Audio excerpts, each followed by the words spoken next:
Good evening students. जय श्री कृष्णा, राधे राधे। कैसे हैं आप सभी? देखिए बच्चों, आप लोगों की डिमांड पर हमने नया बैच आज से स्टार्ट कर दिया है और क्लास को आप शुरू से लेकर एंड तक देखिएगा। इस क्लास में मैं आपको नहीं दिखूंगा, लेकिन क्लास का पूरा कंटेंट आपको अच्छे से दिखेगा और एक एक चीज अपन अच्छे से समझने की कोशिश करेंगे। हमारा जो नया बैच आज सब स्टार्ट कर रहे हैं, नया बैच इसलिए बोल रहा हूँ क्योंकि हमारे ऑलरेडी 12th क्लास के दो बैचेज चल रहे हैं। एक एनसीईआरटी का बैच चल रहा है और एक सीबीएसई का चल रहा है। आज हमने जो नया बैच स्टार्ट किया है जिसका नाम दिया है कॉमर्स निर्माण बैच। ठीक है। कॉमर्स निर्माण बैच को आप अगले 2 साल तक कंटिन्यू पढ़ने वाले हैं। इसके अंदर हम क्लास 11th, क्लास 12th और सीए फाउंडेशन की क्लासेस कंटिन्यू करेंगे। तो देखिए बच्चों, आज की जो क्लास हम स्टार्ट कर रहे हैं, अकाउंटेंसी सब्जेक्ट को लेकर अपन स्टार्ट कर रहे हैं। बेसिकली हमारी जो क्लास रहेगी क्लास 11th के लिए रहेगी, लेकिन ये जो क्लास है सीए फाउंडेशन वाले स्टूडेंट्स के लिए भी यूजफुल है। सीबीएसई वाले स्टूडेंट्स के लिए, आरबीएसई और एनसीईआरटी का सिलेबस क्लास 12th कॉमर्स का जिस किसी का भी है उसके लिए ये क्लास बहुत यूजफुल रहने वाली है। आज के इस क्लास में हम जो हमारा चैप्टर नंबर 1 है वो स्टार्ट कर रहे हैं, meaning, objectives, scope and nature of accounting. और आज के इस लेक्चर में हम 3 टॉपिक पढ़ेंगे: need of accounting, meaning of accounting और डेफिनेशन ऑफ अकाउंटिंग। ठीक है। यह क्लास आपको रोज 5 बजे इसी टाइम पर मिलेगी अपने यूट्यूब चैनल पर, और ये क्लास बिल्कुल फ्री क्लास है और इस क्लासेस को आप ज़्यादा से ज़्यादा स्टूडेंट्स तक पहुंचाना है। ज़्यादा से ज़्यादा स्टूडेंट्स इस क्लास का बेनिफिट ले सकें, तो आप सभी अपने फ्रेंड्स तक इस क्लास को जो है शेयर कर दीजिएगा। हमारा ये जो कॉमर्स निर्माण बैच रहेगा, इस निर्माण बैच के अंदर हम कंप्लीट सिलेबस कवर करेंगे। आपका एक एक कॉन्सेप्ट आपको अच्छे से क्लियर करवाएंगे, थ्योरी प्लस प्रैक्टिकल सारा आपको अवेलेबल करवाएंगे। ठीक है। एक्सपीरियंस यहाँ पर फैकल्टी वाली कोई बात है ही नहीं। पिछले 23 ईयर से हम बच्चों को पढ़ा रहे हैं और आप लोगों का प्यार है कि हम कंटिन्यू इस तरह से क्लास देते जा रहे हैं। तो हमारी जो क्लास रहेगी यूट्यूब पर रहेगी, बिल्कुल फ्री क्लास रहेगी, इसके लिए आपको कोई चार्ज देने की जरूरत नहीं है। ठीक है।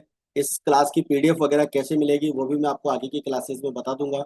आज की क्लास आपको कैसी लगती है कमेंट करके आप जरूर बताइएगा। ठीक है। जितने ज़्यादा बच्चों की कमेंट्स आएंगे उस हिसाब से हम क्लास को आगे और रिप्रेजेंट करेंगे। आपका जो कमेंट होगा, पॉजिटिव कमेंट होगा, उससे हम मोटिवेट होंगे और आपके लिए इस क्लास को कंटिन्यू रखेंगे। ठीक है बच्चों, चलिए आगे बढ़ते हैं क्लास में। हमारी एनसीईआरटी समर्पण बैच की क्लास रोज 3 बजे आती है क्लास 12th वालों के लिए। तो आपके जो भी भैया दीदी हैं जो क्लास 12th में हैं, आपके कोई फ्रेंड हैं, तो वो फ्री क्लासेस का जो है स्टडी कर सकते हैं। और ये क्लास हमारी रोज 3 बजे एनसीईआरटी समर्पण बैच के नाम से आती है। इस क्लास के अंदर हम पूरी एनसीईआरटी कंप्लीट करवा रहे हैं और एक एक थ्योरी कॉन्सेप्ट, एक एक इलिस्ट्रेशन, एक एक न्यूमेरिकल क्वेश्चन और साथ में पिछले 16 सालों के पीवाईक्यू भी हम सॉल्व करवा रहे हैं। और एक हमारा जो पेड बैच है डी मेथड्स कॉमर्स एकेडमी पे क्लास 12th वालों के लिए बहुत ही कम फीस पे है। इसमें डीके गोयल, स्पेशली हम डीके गोयल बुक का इसमें लेंगे और क्लास 12th वालों के लिए ये बैच है। तो आप बता सकते हैं अपने फ्रेंड्स को। अगर आप चैनल पर नए हैं और आपने अभी तक क्लास को जो है सब्सक्राइब नहीं किया है तो क्लास को आप सब्सक्राइब कर लीजिए, चैनल को सब्सक्राइब कर लीजिए, लाइक कर लीजिए और बेल आइकन जो है उसको आप प्रेस कर लीजिए, ताकि हमारी जो भी नई क्लास आएगी उसका आपको नोटिफिकेशन सबसे पहले मिल जाएगा। और क्लासेस को ज़्यादा से ज़्यादा शेयर करना है और कमेंट करके आपको रिप्लाई देना है। तो हमारा जो पहला टॉपिक रहेगा बच्चों आज का वो रहेगा, मतलब जो चैप्टर हम डिस्कस करेंगे, पहले जो चैप्टर डिस्कस करेंगे, meaning, objective, scope and nature of accounting, ये हमारा पहला चैप्टर है। ठीक है। आपके पास कई बच्चों के पास में थ्योरी नोट्स लिखे हुए होंगे, तो आप आराम से उनको भी पढ़ सकते हैं, और नहीं लिखे हुए तो कोई बात नहीं, आप इस क्लास से भी अपनी थ्योरी नोट्स लिख सकते हैं। इस पूरी चैप्टर के अंदर हम जो पढ़ेंगे, नीड ऑफ अकाउंटिंग पढ़ेंगे, डेफिनेशन एंड मीनिंग पढ़ेंगे, यानी कि लेखांकन का क्या इसकी आवश्यकता होती है, इसके अर्थ क्या होता है, इसकी विशेषताएं यानी कैरेक्टरिस्टिक्स पढ़ेंगे। ऑब्जेक्टिव्स ऑफ अकाउंटिंग पढ़ेंगे, अकाउंटिंग के क्या ऑब्जेक्टिव्स होते हैं। फंक्शंस ऑफ अकाउंटिंग पढ़ेंगे, अकाउंटिंग के क्या क्या फंक्शंस होते हैं। तो वन बाय वन करके एक एक चीज को हम अच्छे से डिस्क्राइब करेंगे और एक एक कॉन्सेप्ट को अच्छे से ध्यान से अपन पढ़ेंगे। तो आप सभी स्टूडेंट्स इस क्लासेस को अच्छे से ज्वाइन करेंगे। इसके बाद में बच्चों इसमें हम फिर बुक कीपिंग के बारे में बात करेंगे, अकाउंटिंग के, अकाउंटेंसी के सारे टॉपिक्स अपन इसके अंदर डिटेल में वन बाय वन करके डिस्कस करेंगे। तो यहाँ पर ये मैं आपको टॉपिक्स बता रहा हूँ कि ये जो टॉपिक्स हैं आपको इस चैप्टर के अंदर पढ़ने हैं। और हमारी ये जो क्लास है, ये क्लास 11th के लिए यूजफुल है, सीए फाउंडेशन के लिए यूजफुल है, एनसीईआरटी सीबीएसई सभी बच्चों के लिए ये यूजफुल है। लेखांकन सूचना के उपयोगकर्ता इसके अंदर अपन पढ़ेंगे, ठीक है। एडवांटेजेस ऑफ अकाउंटिंग पढ़ेंगे, लिमिटेशंस ऑफ अकाउंटिंग पढ़ेंगे, और qualitative characteristics of accounting information, role of accounting, ये सारी चीजें हम इस चैप्टर के अंदर डिटेल में डिस्कस करने वाले हैं। आज की जो हमारी क्लास रहेगी बच्चों, उसके अंदर आज हम ये 3 टॉपिक डिस्कस करेंगे, जिसके अंदर हम नीड ऑफ अकाउंटिंग की बात करेंगे कि अकाउंटिंग की जरूरत क्यों होती है, मीनिंग ऑफ अकाउंटिंग की बात करेंगे, डेफिनेशंस ऑफ अकाउंटिंग की बात करेंगे। तो चलिए सबसे पहले अपन बात करते हैं नीड ऑफ अकाउंटिंग। अकाउंटिंग की जरूरत क्यों होती है? देखो बच्चों, अकाउंटिंग की जरूरत होती है, हमें प्रॉफिट लॉस निकालना होता है बिजनेस का, ठीक है। सिस्टमेटिक रिकॉर्ड अपने को रखना होता है, किसी भी बिजनेस के अंदर कितनी भी इनकम आ रही है, कितना एक्सपेंसेस हो रहा है, उन सब का हमें एक फाइनेंशियल स्टेटमेंट तैयार करना पड़ता है। फाइनेंशियल स्टेटमेंट का मतलब होता है बिजनेस की अपने को मार्कशीट तैयार करनी पड़ती है। तो उसके लिए हमें अकाउंटिंग की जरूरत होती है। फाइनेंशियल पोजीशन का पता लगाना होता है कि बिजनेस की हमारी प्रॉपर्टी कितनी है, हमारी लाइबिलिटी कितनी है, बिजनेस के बाहर हमें कितना पैसा चुकाना है, कितनी हमारी प्रॉपर्टी है। तो ये सारी चीजें हमें जो है अकाउंटिंग से पता चलेगी। जब हमें टैक्स की रिपोर्ट वगैरह फाइल करनी है, रिटर्न वगैरह फाइल करनी है, आप जानते हैं जीएसटी की रिटर्न एक बिजनेसमैन को फाइल करनी होती है, आईटी रिटर्न्स फाइल करनी होती है। तो इन सब रिटर्न्स को फिल करने के लिए हमें हमारे फाइनेंशियल स्टेटमेंट्स की रिक्वायरमेंट होती है, वित्तीय विवरणों की जरूरत होती है। तो वो सारी चीजें अकाउंटिंग से ही बनती है। और जो भी रिपोर्ट्स हमारी तैयार होती है उनके आधार पर फिर हम प्लानिंग करते हैं, बजटिंग करते हैं, फ्यूचर के लिए बजट बना के चलते हैं, फ्यूचर के लिए प्लानिंग करते हैं कि बिजनेस को और किस तरह से अपने को जो है इम्प्रूव करना है। और जो हमारी इंफॉर्मेशंस होती है, वो इंफॉर्मेशंस हमें जो हमारे इन्वेस्ट कम्युनिकेशंस होती है, जो यूजफुल यूजर्स होते हैं, मतलब जो हमारी फाइनेंशियल अकाउंटिंग इंफॉर्मेशन हम तैयार करते हैं, जो यूजफुल यूजर्स होते हैं, उपयोगकर्ता होते हैं सूचनाओं के, उन तक अपने को ये इंफॉर्मेशन पहुंचानी होती है। जैसे फाइनेंशियल हेल्थ बिजनेस की अपने को बतानी है, इन्वेस्टर्स को जो बिजनेस में पैसा लगाते हैं, क्रेडिटर्स जो हमें गुड्स क्रेडिट में सेल करते हैं, बिजनेस में जो एम्प्लॉयज काम कर रहे हैं, जिस सरकार के तहत अपन काम कर रहे हैं, तो इन सबको अपने को इन्फॉर्मेशन देनी होती है। इन सब के लिए अपने को अकाउंटिंग की जरूरत होती है। तो ये तो हो गया हमारा मैपिंग के अकॉर्डिंग अपन ने इसको समझ लिया है, ठीक है। मैपिंग के अकॉर्डिंग भी अपन समझेंगे और साथ में अपन नोट्स मेकिंग पैटर्न पे भी सीखेंगे।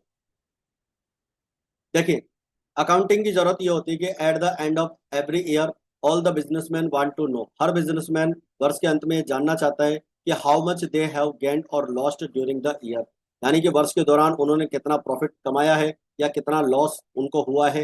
How much capital is invested in the business at the end of every year, यानी कि बिजनेस के एंड में कितनी उनकी कैपिटल इन्वेस्टेड है, ठीक है। और how much amount they are liable to pay and to whom they owe it, मतलब उन्हें कितनी राशि का पेमेंट करना है और किस लोगों को, कितने लोगों को पैसा चुकाना है। How much amount is owed to them and by whom, यानी कितना अमाउंट उन्हें मिलेगा और किस किस लोगों से मिलेगा। तो ये सारी जानकारी जो है हम अकाउंटिंग के माध्यम से जानना चाहते हैं। आगे बात करें, in order to attend the such information, ये इंफॉर्मेशन अगर हमें प्राप्त करनी है तो it is essential to keep a complete and systematic record. इसके लिए हमें बिजनेस का क्या करना पड़ेगा, पूर्ण और व्यवस्थित रिकॉर्ड रखना पड़ेगा। And every business transaction entered into during the year, business के दौरान जितने भी हमने ट्रांजेक्शन किए हैं, जो भी लेन देन किए हैं, उन सारे लेन देन को, ट्रांजेक्शन को हमें बुक्स के अंदर रिकॉर्ड करना पड़ेगा। तभी हमें बिजनेस की जो है इंफॉर्मेशन चाहिए वो सारी प्रॉपर मिल पाएगी। By keeping a complete and systematic record of every transaction the businessman can know how much the amount of purchase, मतलब जब हम सिस्टमेटिक तरीके से रिकॉर्ड रखते हैं अकाउंटिंग के लेन देन का, जो भी लेन देन बिजनेस में हुए हैं उन सब का एक पूर्ण और व्यवस्थित रिकॉर्ड रखते हैं, तो हर बिजनेसमैन ये जान पाता है कि बिजनेस में टोटल ईयर में उसने कितना तो गुड्स परचेज किया है, कितना उसने सेल किया है, उसके टोटल एक्सपेंसेज कितने हुए हैं, और टोटल उसने कितना प्रॉफिट कमाया है या उसको कितना लॉस हुआ है। जब अपन प्रॉपर अकाउंटिंग करेंगे, प्रॉपर रिकॉर्ड रखेंगे, तभी ये सारी सूचनाएं हम जान पाएंगे। इसके बाद में बात करें बच्चों, further more he can ascertain the financial position of the business, कोई बिजनेसमैन जब प्रॉपर रिकॉर्ड रखता है तो अपने बिजनेस की फाइनेंशियल पोजीशन का पता लगा सकता है कि जैसे वर्ष के अंत में उसके पास में कितनी उसकी कैपिटल है, और उसने कितनी कैपिटल जो है असेट्स के अंदर लगा रखी है, कितनी उसकी प्रॉपर्टी है, कितना अमाउंट उसे लेना है और कितना अमाउंट उसको चुकाना है। तो ये सारी चीजें जो है अकाउंटिंग से हमें पता चलती है। तो नीड ऑफ अकाउंटिंग के अंदर अपन इतनी ही बात पढ़ेंगे कि अकाउंटिंग की जरूरत हमें क्यों होती है। तो अकाउंटिंग की जरूरत अपने को इन इंफॉर्मेशन की वजह से होती है। मेन जो चीज अकाउंटिंग की आती है कि अकाउंटिंग की रिक्वायरमेंट हमें क्यों होती है, वो ये 4 पॉइंट्स होते हैं कि how much they have gained और loss during the year, how much capital is invested, and how much amount are liable to pay, कितना अमाउंट हमें बिजनेस के बाहर पे करना है और कितना अमाउंट हमें रिसीव्ड होना है। तो नीड ऑफ अकाउंटिंग में तो ये 4 पॉइंट ही अपने को अच्छे से याद रखने हैं। आई होप बच्चों यहाँ तक की बात आपको अच्छे से क्लियर आ रही है। फिर भी अगर आपको कोई डाउट लगे, कोई चीज अगर आपको समझ में नहीं आए, तो आप कमेंट करके जरूर बता देना। इसके बाद में लेते हैं next topic, meaning of accounting.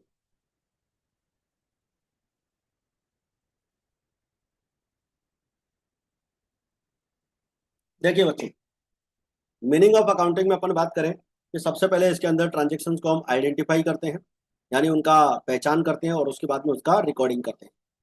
Recognising monetary transactions, यानी कि ऐसे ट्रांजेक्शन्स जिनको मनी मेजरमेंट कर सकते हैं, जिनको मनी के रूप में माप सकते हैं, ऐसे ट्रांजेक्शन्स को हम पहले क्या करते हैं, प्राइमरी बुक्स ऑफ जर्नल के अंदर रिकॉर्ड करते हैं। सिस्टमेटिक तरीके से हम रिकॉर्ड करते हैं। जर्नल हमारी एक प्राइमरी बुक होती है, बुक्स ऑफ अकाउंट होती है, जिसके अंदर हम ट्रांजेक्शन्स को सबसे पहले रिकॉर्ड करते हैं। तो अकाउंटिंग का मतलब सबसे पहले तो यही होता है कि ट्रांजेक्शन्स को आप आइडेंटिफाई कीजिए और उनको रिकॉर्डिंग कीजिए। उसके बाद में उनका क्लासिफिकेशन किया जाता है, उनके ग्रुप रिकॉर्ड किए जाते हैं। एक ही नेचर के ट्रांजेक्शन्स को एक जगह लिखा जाता है, एक ही प्रकृति के लेन देन है। जैसे मान लीजिए सेल से रिलेटेड 50 ट्रांजेक्शन हुए हैं, उन सबको एक ही जगह लिखा जाएगा। सेल से रिलेटेड ट्रांजेक्शन को एक जगह लिखा जाएगा। कैश जितना आया है उन ट्रांजेक्शन को अपन एक जगह लिखेंगे। ये सारा काम जो किया जाता है वो हमें लेजर के अंदर किया जाता है। हालांकि इस टॉपिक को अपन आगे चलकर डिटेल में डिस्कस करेंगे।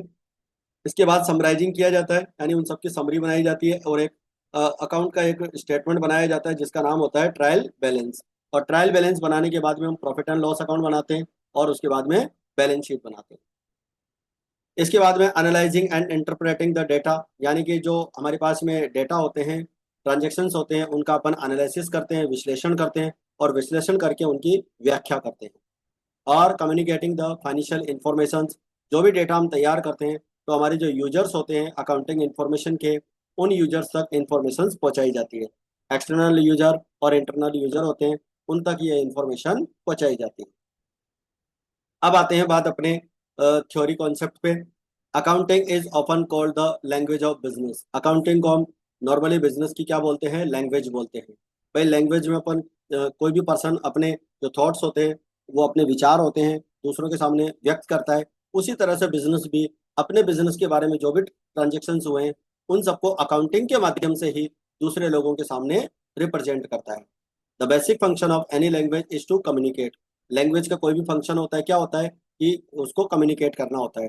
तो इसी तरह से अकाउंटिंग भी जो है कम्युनिकेट करती है the results of the business to the users of accounting information. Accounting information के जो यूजर्स होते हैं, उन यूजर्स तक क्या करती है, ये जो अकाउंटिंग इंफॉर्मेशन है, रिजल्ट्स हैं, उनको क्या करती है, कम्युनिकेट करती है, ताकि वो उनके संबंध में तर्क संगत निर्णय ले सके। मतलब लेखांकन के अंदर बिजनेस के जितने भी रिजल्ट्स होते हैं, उन रिजल्ट्स का हम क्या करते हैं, लेखांकन करते हैं, और जो भी जानकारी हम तैयार करते हैं, वो सारी यूजर्स तक हम पहुंचाने का काम करते हैं। तो अकाउंटिंग बिजनेस के इंफॉर्मेशन को कम्युनिकेट करती है, यानी पहुंचाने का काम करती है। To communicate information, accounting follows a systematic record of recording, classifying and summarising of the numerous business transactions resulting in creation of financial statement. देखो, जो भी इंफॉर्मेशन हमें देनी है, उसके लिए अकाउंटिंग क्या करता है, एक व्यवस्थित प्रक्रिया का पालन करता है, एक सिस्टमेटिक प्रोसेस को फॉलो करता है, जिसके अंदर बिजनेस से रिलेटेड ट्रांजेक्शन को सबसे पहले क्या किया जाता है, उनका रिकॉर्डिंग किया जाता है। उसके बाद में उनका क्लासिफिकेशन किया जाता है, और उसके बाद में उनकी समरी बनाकर, और समरी बनाई जाती है, और समरी बनाने के बाद में फाइनेंशियल स्टेटमेंट्स तैयार किए जाते हैं। फाइनेंशियल स्टेटमेंट का मतलब होता है उसके वित्तीय विवरण तैयार होते हैं। और सबसे जो मेन इंपॉर्टेंट फाइनेंशियल स्टेटमेंट बनते हैं बच्चों, वो बनते हैं प्रॉफिट एंड लॉस अकाउंट, और बैलेंस शीट बनाई जाती है। तो ये 3 फाइनेंशियल स्टेटमेंट्स अपन यहाँ पर बनाते हैं। सॉरी, दो इंपॉर्टेंट फाइनेंशियल स्टेटमेंट्स बनाते हैं, दो ही बनाते हैं। वैसे आगे चलकर अपन इसको तीन डिस्क्राइब करेंगे। एक हमारा ट्रेडिंग अकाउंट आएगा, एक हमारा प्रॉफिट एंड लॉस अकाउंट आएगा, और एक हमारी बैलेंस शीट आएगी। ठीक है, ये तीन अकाउंट आएंगे। वैसे तो मेनली अपन दो के बारे में ही बात करते हैं।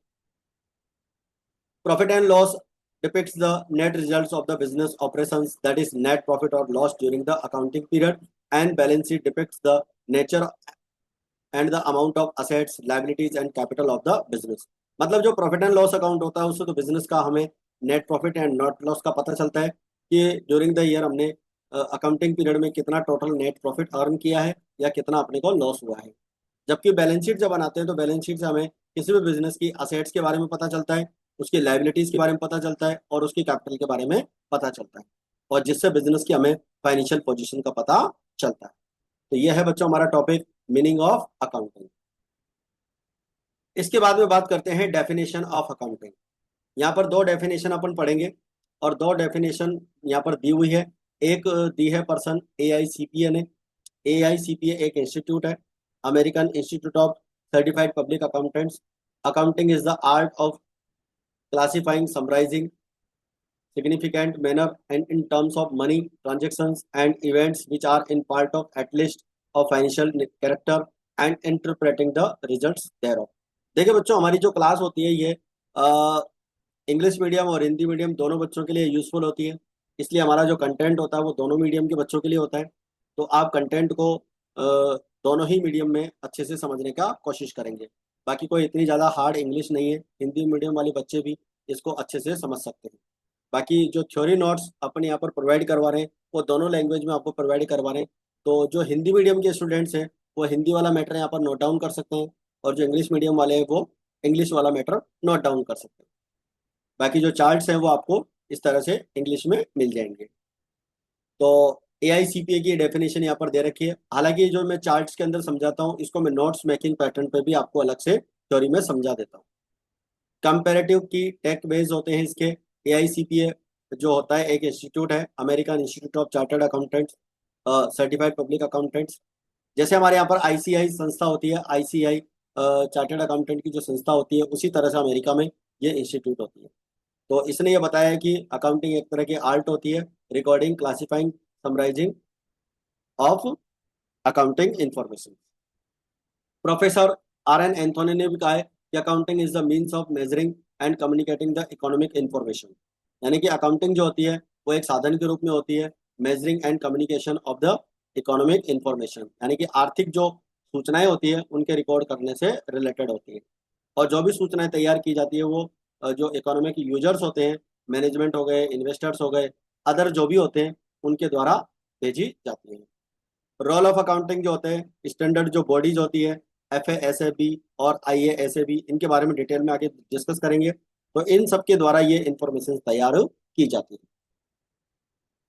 अब देख लेते हैं कि डेफिनेशंस ऑफ अकाउंटिंग में क्या आता है। कि सबसे पहला एक पर्सन है RN एंथोनी, उन्होंने कहा कि nearly every business transactions enterprises has accounting system, यानी हर बिजनेस का एक अकाउंटिंग सिस्टम होता है। It is a means of the collecting, summarising, analysing and reporting in the monetary terms information about the business. मतलब हर बिजनेस के अंदर लेखांकन की एक प्रणाली होती है जिसके अंदर व्यवसाय से रिलेटेड, बिजनेस से रिलेटेड जितने भी मॉनेटरी इंफॉर्मेशन होती है उन सबको इकट्ठा किया जाता है, कलेक्ट किया जाता है, उनकी समरी बनाई जाती है और उनकी रिपोर्ट बनाई जाती है। मतलब उनका एनालिसिस किया जाता है, विश्लेषण करके उनकी एक रिपोर्ट बनाने का काम करता है। तो ये बात किसने दी है? RN एंथोनी ने परिभाषा दी है। इसके बाद में बच्चों अकॉर्डिंग टू AICPA, अभी मैंने आपको चार्ट में ये डेफिनेशन बताई थी, तो इसको ऊपर यहाँ पर नोट्स मेकिंग पैटर्न पे आपको ये लिखना है केवल, और यही चीज आपको याद भी करनी है। Accounting is the art of recording, classifying, and summarizing in a significant manner, and in terms of the money, transactions, and events which are in part at least of financial character and interpreting the results thereof।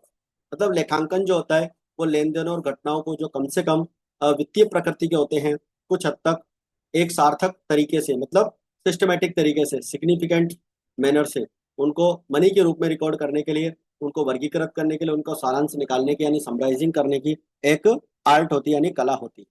साथ ही जो results होते हैं, जो परिणाम होते हैं, उनका interpretation किया जाता है, मतलब उनका व्याख्या करने का काम किया जाता है। तो ये जो डेफिनेशन है किसने दी है?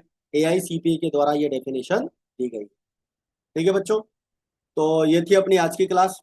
और आज की क्लास में हमने 3 टॉपिक डिस्कस किए हैं। इन तीनों टॉपिक्स को आप अच्छे से रिवाइज कर लीजिएगा, और आगे आने वाले समय में हम इस क्लासेस का और भी टॉपिक्स यहाँ पर डिस्कवर करेंगे, और जो नए नए टॉपिक्स होंगे इस चैप्टर से रिलेटेड, वो सारे हम यहाँ पर डिस्कस करेंगे। ठीक है, तो क्लासेस को आप ज़्यादा से ज़्यादा लाइक करें, शेयर करें, और अपने फ्रेंड्स तक इनको अच्छे से उनको बताएं, ताकि वो सभी इन क्लासेस को रेगुलरली अच्छे से देख सकें। और किसी भी टॉपिक में आपको कोई भी डाउट लगे तो आप डायरेक्ट मुझे मैसेज भी कर सकते हो, और कमेंट करके भी आप मुझे बता सकते हो। और हमारी ये जो क्लास रहेगी, बिल्कुल रेगुलर क्लास रहेगी। आप लोगों के कमेंट्स हमें इस क्लास को रोज लाने के लिए बाध्य करेंगे, ताकि हम ये क्लास रोज आपके लिए इसी तरह से प्रेजेंट कर सकें। और इस बैच को आप कंटिन्यूअसली रेगुलरली आप ज्वाइन करेंगे। ठीक है, कॉमर्स निर्माण बैच हमने स्टार्ट कर दिया। इसके अंदर क्लास 11th का अकाउंटेंसी कवर करेंगे।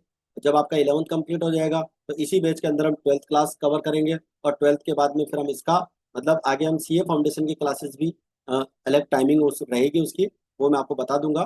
तो वो भी क्लासेस हम साथ के साथ में स्टार्ट करने वाले हैं। बाकी ये जो भी मटेरियल अपन इस क्लास के अंदर पढ़ेंगे, वो उससे हमारा CA फाउंडेशन का जो अकाउंटिंग वाला पोर्शन है वो आराम से कवर हो जाएगा। लगभग 80% अकाउंटेंसी आपकी 11th 12th की जो है CA फाउंडेशन के अंदर है, तो वो आप आराम से कवर कर लेंगे। ठीक है, तो आज की क्लास में फिलहाल अपन इतना ही रखते हैं। बाकी फिर अपन नेक्स्ट मैटर कल की क्लास में लेंगे। तो आज की क्लास में फिलहाल इतना ही। जय हिंद, जय भारत।